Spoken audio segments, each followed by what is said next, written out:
Is that Ortiz's? What the fuck? That Ortiz's show. What up? Hey y'all.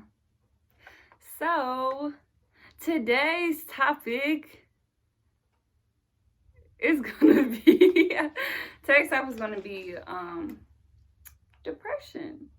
So I'm gonna tell you guys a little story about someone I know and how they got through depression and beat depression and what that looked like and what that felt like throughout that process and how that currently looks like.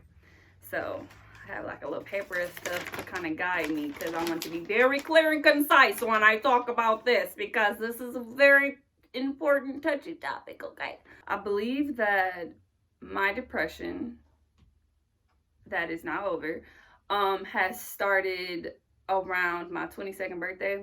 The end of September of 2019 is when it started. So like I had like the worst birthday ever. I was pretty sad on my birthday because like I had this birthday dinner and like none of my family came.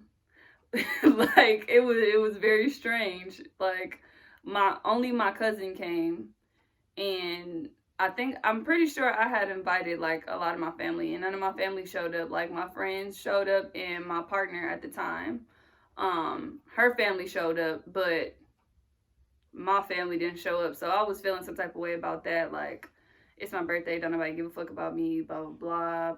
But like that was light. And then like I had like a 3-part birthday. So like I had like dinner, and then like the next day I had a section at Tycoon, and then like the day after that I had went to Blush or something. And then Tycoon was just that whole night was just so irritating. I feel like it was just too many energies and personalities in the same, like it was just a lot, and people kept bringing their problems to me. Like, you are not supposed to bring your problems to the birthday girl. Like, you're not supposed to do that. And I don't think that I had a good time. I had an awful time. Like, I was trying to like smile and be cute and be happy about it, but I was not having a good time. But when I went to Blush on that Saturday, so it was Thursday, Friday, Saturday, Blush was cracking. I had a good time that night. I was with my friend Jasmine, my partner at the time, and I think Thea was there. But yeah, so like my birthday weekend was like awful. And if you know me, you know like my birthday is like a holiday for me. Like everything gotta be glitz and glam. Like I need to be pretty as hell, fine as fuck all the time, the whole entire weekend, because that's like your birthday's supposed to be like your Beyonce day. Like, but whatever. So that kind of started the like sadness, like the sad thoughts, those start to roll in around that time. And I really want to point out that being sad and being depressed are two totally different things. I'm saying the sad thoughts eventually caused that depression, not because I was sad, I was depressed. Sadness is an emotion. Depression is not an emotion.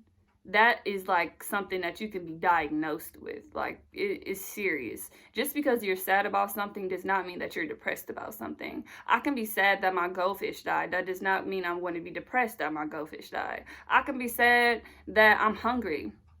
I'm not depressed because I'm hungry. Like, you see like the position thing, like it's not the same thing. So I wanted to reiterate that. So then it started worsening around late October, early November of 2019. So it was a lot going on at that time. I had just crossed in my sorority, and it was just a lot going on around that time that was adding more stuff to my plate. So by me having to be so active with my organization, it was kind of straining my relationship as well, because I was busy all the time. and it was nothing that I could do about it. Like, it wasn't like I could not go to meetings or not go be present at events when I'm a part of an organization. Like, that's another job. That's a part of who I am. So it started getting weird then. So I started getting really sad, especially around Halloween. Like, I was just really down. Like, nothing was really going my way. I had got fired from my job. That's what it was. I was working at Stubby's, which is just this little place or whatever. And I got fired because I was doing my homework in the kitchen. I was fired from my job that I worked at for like 2 years because I was doing homework in the kitchen. Mind you, everybody did their homework in the kitchen. It was not a weird thing for people to be doing their homework in the kitchen. It was not. The GM didn't like me. Everybody knew that. He needed a reason to fire me. He came in the kitchen when he was off the clock and seen my computer out, not open, and decided that I was on my computer, so I wasn't doing my job, therefore grounds to be fired. Okay, so I never got fired from anything before ever in my life. Like, I've never lost a job before, so that was really a smack in the face. And it was literally, I walked into my shift, clocked in, and then as soon as I was like writing the beers down for the shift or whatever, like, he came and got me like, hey, can I talk to you, blah blah blah. Went in there, closed the door. The fucking kitchen manager was in there. So I'm like, I have no idea what's going on. Like, I think there was only one other time that I had got written up, but you need 3 write-ups to get terminated. I had 1. And that was, I don't even know what that was from. Like, I can't even remember what the first write-up was from. I think that was from like a previous manager. I'm not sure.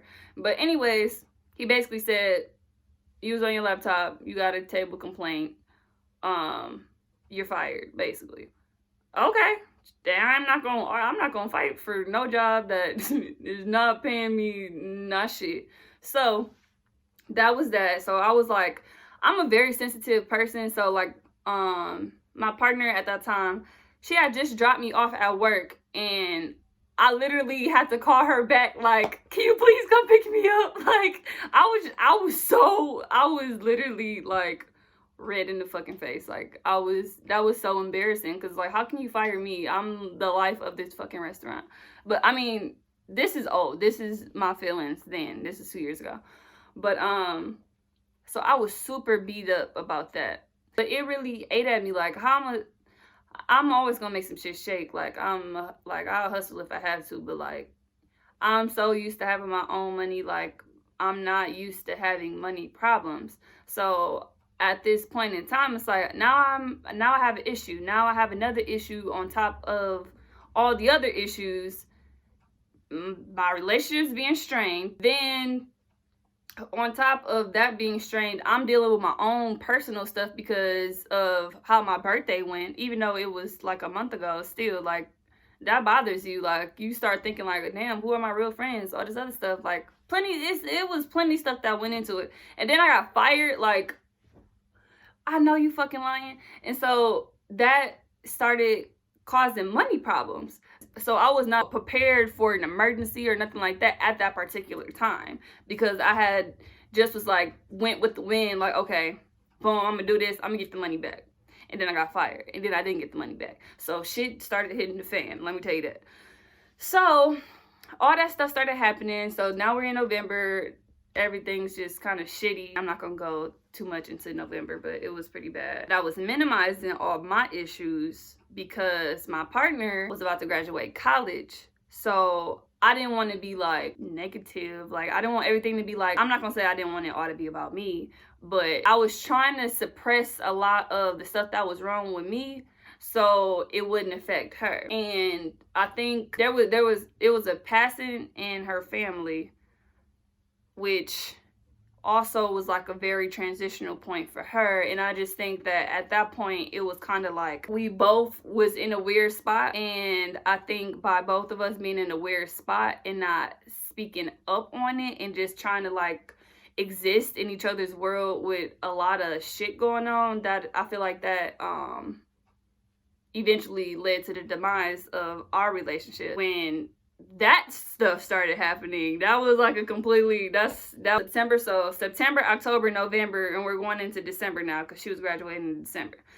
So all that stuff starts happening in December, and then still sad, still trying to like push forward, like trying to not accept the fact that I'm depressed, trying to fight through that. Mind you, I am drinking crazy like all the time.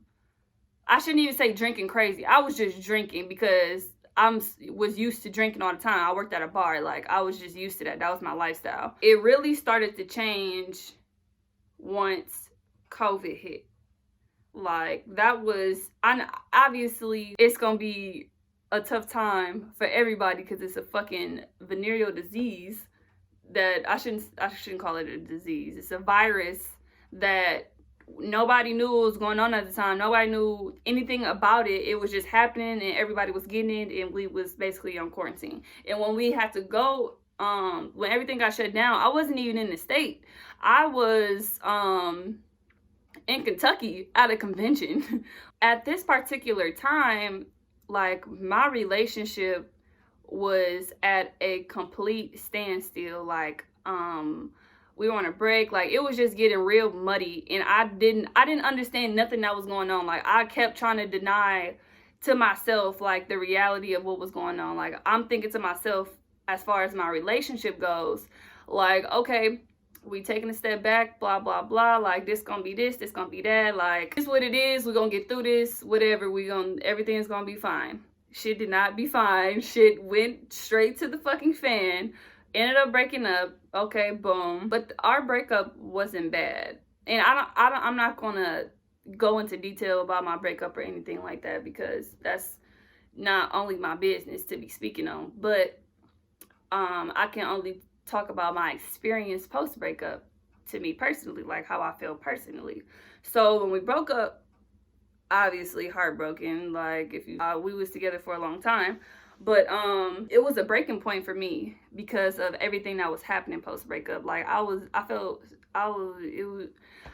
so many emotions. Like, I felt every emotion that you could possibly imagine at one time, all the time. Like, I couldn't even help myself. Like, I was just crying every day for like a long time. Like, I was crying every day, all day.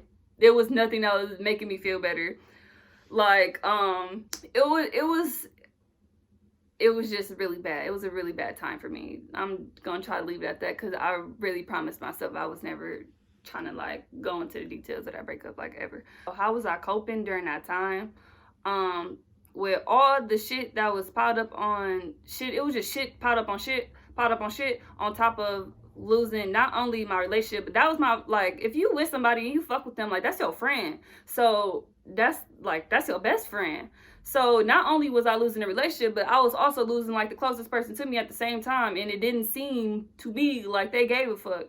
So with that being said, that was another thing that was eating at me. Like, okay, like, I let somebody get close to me and they did XYZ and this is how they blah blah blah, and it was just a lot. And that looked like hell for me, because I'm a private person, so it wasn't like I could just go tell everybody like, oh, this is what happened and this is how I feel and this is blah blah blah, because while I'm trying to move forward with my life after that, like, they doing a whole different thing as well. So I'm not a person that puts people on Front Street. I'm not a person who will publicly talk down on somebody. Like, that has nothing to do with me, whatever they decided to do. Like, that had nothing to do with me. But the fact that they were doing what they were doing was also pissing me off. So that was also adding on, like, that was adding fuel to the fucking fire. So that happened, and then it just got really it got really dark, because it was like I had nothing at that point. Like, COVID hit, I was out of a job again. The relationship went to shit. Everything that was happening like I'm still in an organization this whole time, so I'm still in like college still, like doing plenty stuff. Like it was a lot going on, and I just couldn't figure out like what the fuck to do. And it was just like I don't necessarily know how to even make it make sense to other people, because there was literally so much going on. Like it was too much to bear. Like I made choices at that time to do stuff that was going to change my life forever, and I was okay with those consequences. Like I did not want to be here no more. I did not want to be living anymore, and I did try to do something a couple of times, and the only reason that I'm alive today is because my godmom, nevertheless my mom, sent for me to go to Minnesota because she heard in my voice that something wasn't right. And that, like, that's really sad. And I'm never finna cry on camera, but my voice might waver a little bit because this is like really touchy for me, because like I was really going through a lot, like, and people did not understand that. Like people was not having no mercy for me, and that's okay, because I don't need mercy from nobody. Like let's make that perfectly clear. Like, but it was just like that was such a dark time in my life. Like it was just really bad. And I just want whoever watching this to just like, hold on, because I don't want to be crying on camera. This is weak. But I don't want nobody to think that I don't understand. Like I'm speaking from experience. Like at that time, like it was so much going on, bro. Like it was literally so much going on, because this happened in April. Like the breakup happened in April. It was the whole month of April I was sad. May was like really crazy, because I was graduating and there was no fucking graduation. Like it was literally so much stuff going on. Like I was so pressed at the fact that I've been in college 4 years. It looked like I'm crying. I'm not crying. I've been in college 4 years, and I am taking summer classes every summer to make sure that I graduate on time so I can graduate with people I know. Nigga, they canceled graduation. So it was like, so I did all this work just to not be fucking like compensated for it. Like all I wanted was to do was walk across the stage. Like that was my life goal. Like walk across the stage, girl. Like I had a really hard life. People don't see that when they see me. They see my representative, but like I had a really like fucked up life. Like when people talk about Day from the Trenches, like it's me, like for real. Like no, like for real. Like I'm not gonna go into that either, but just know, like whatever. So at that point when I had did the attempts or whatever, like I didn't tell nobody about it. Like nobody found me passed out anywhere. Like it was more so of it was really maybe it was God himself on my shoulder talking me out that shit, because it was really hard for me. Like, and there's no other way to describe it besides that it felt like I was in this hole. Like imagine the darkest hole. It's just a bottomless pit of black. That's where I was, and it seemed like everybody around me was just walking around like everything was cool, and I'm sitting here clearly not okay. Like I was not okay. I wasn't doing nothing that normally Monty would be doing, like at all. I wasn't being funny. I wasn't cracking jokes. I wasn't being social. I wasn't doing nothing but getting drunk as fuck every day. I was wasted every single day of April, every single day of March.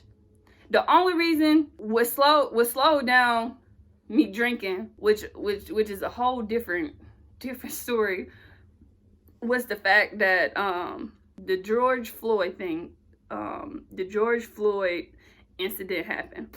And not to say like that it was a good thing that he died by any means, because absolutely not. That was awful. But me being in social justice, that gave me something to focus on besides my own like shortcomings and stuff like that. Like it gave me something to like fight for. Like I had a reason to be here. Like I had a reason to still be on earth and using my voice for something else. Like, Floyd wasn't here anymore.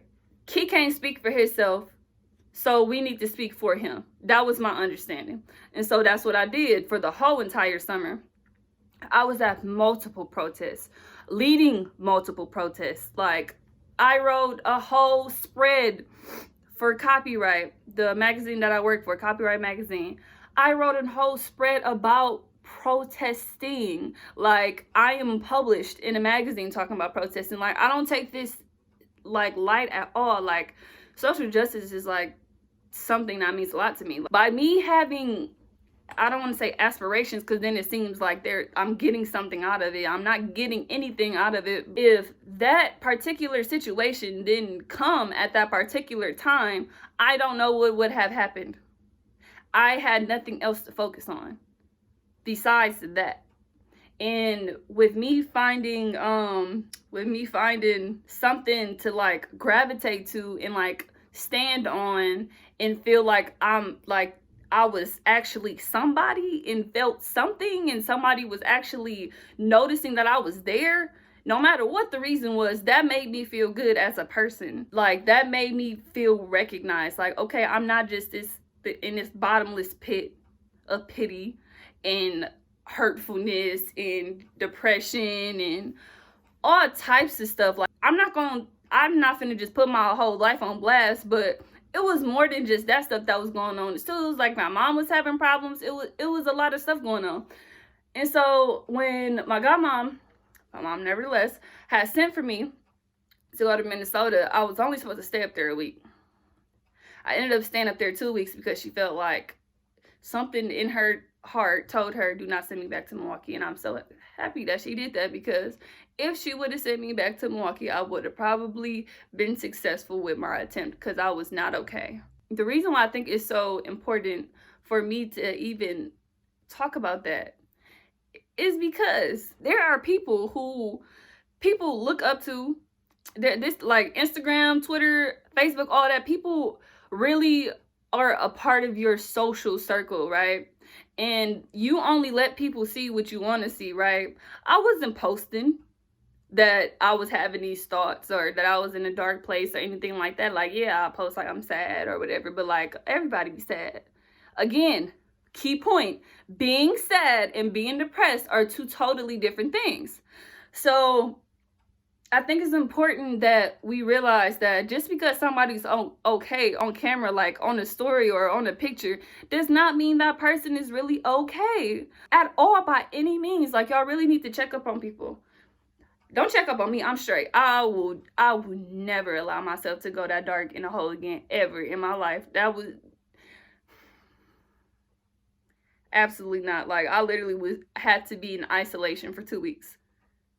Because I couldn't do nothing. I wake up and just cry all day about everything. Like, it got to a point where it wasn't even, I couldn't tell if I was crying because I felt sorry for myself, or if I was crying because of the breakup, or I was crying because of all the other stuff that was going on. Like, I couldn't tell. Everything just looked like one line, and everything was just a reason to be fucking sad about. And yeah.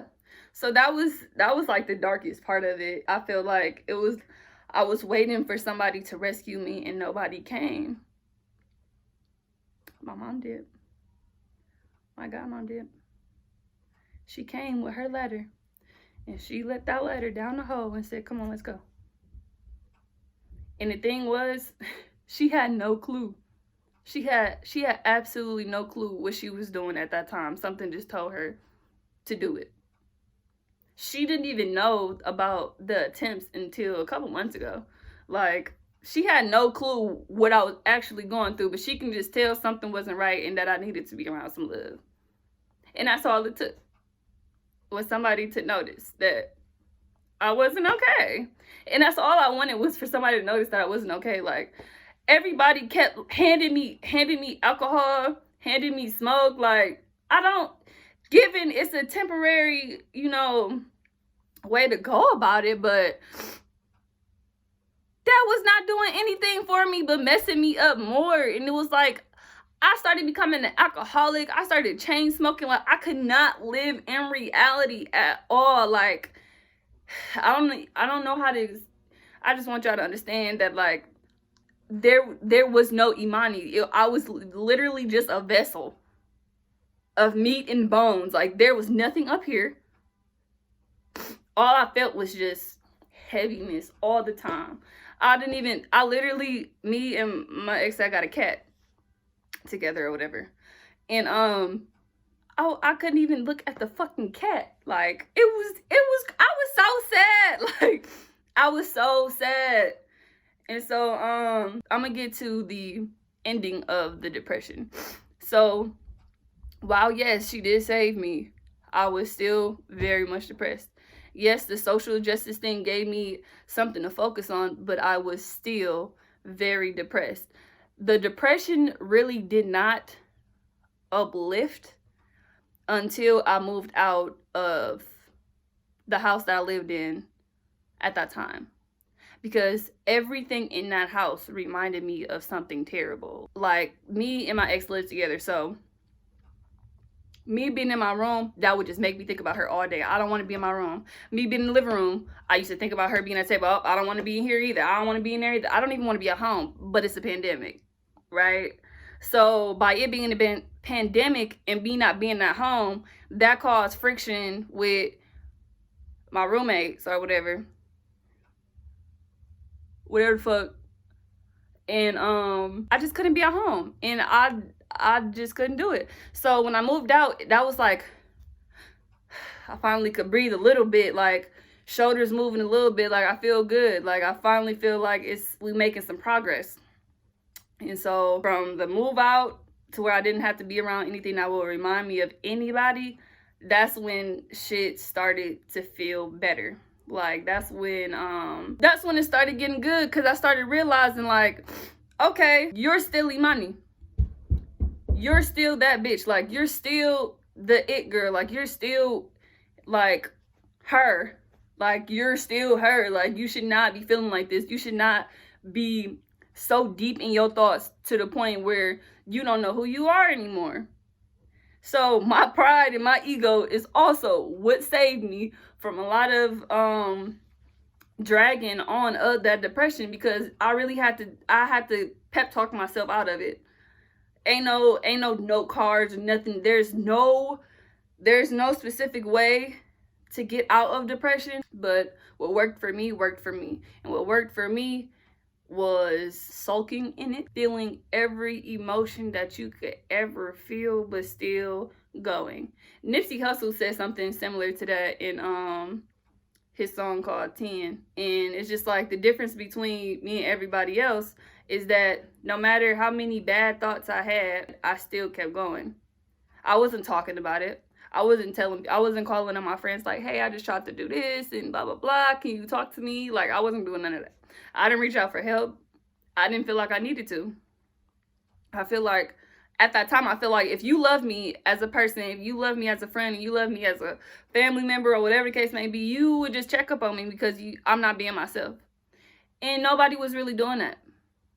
And like, the people who did know what I was going through, like, they weren't necessarily helping. Like, they were giving me things to indulge in to shut me up. Like, I don't feel like anybody really wanted to hear what I had to say. It was just like, you're gonna be straight, girl. You strong. You a strong girl. You've been through much worse. You'll get over that too. How strong do a nigga gotta be? Like, I'm not Superwoman, nigga. Like, ew, that was just moving out and moving into an environment, a healing environment where I could just focus on myself. That really helped a lot. I also got a new job. That also helped a lot. I started making a lot of hella more money. That also helped me a lot. And healing is a journey, and it took me almost an entire year to really get out that bubble, but I made it out the bubble. That bubble's been popped, So pop your bubble that you're in. If you're in the little depression bubble, it's not a little depression bubble, it's a big depression bubble. Try to pop that motherfucker. You deserve to be here. Don't let nobody or no situation make you feel so minuscule